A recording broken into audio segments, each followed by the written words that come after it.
সালাম আলাইকুম। দেখেন তো একটু তাকে চেনেন কিনা, তাকে কি মনে পড়ে? সন্ধানের জন্য বাপরে বারে আমি বিএনপি করি, এটা আমার দোষ।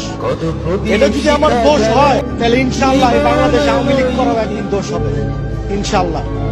আমি বিএনপি করি, এটা যদি আমার দোষ হয় ইনশাআল্লাহ এই বাংলার মাটিতে আওয়ামী লীগ করাও একদিন দোষ হবে। ছেলে বিএনপি করার অপরাধে, ছাত্রদল করার অপরাধে তার বাবাকে মেরে ফেলছিল আওয়ামী লীগ। মানে ছেলে একটা দল করছে, সেই অপরাধে তার বাবাকে মেরে ফেলছিল আওয়ামী লীগ। এই ঘটনা ঘটছিল আমাদের বাংলাদেশে।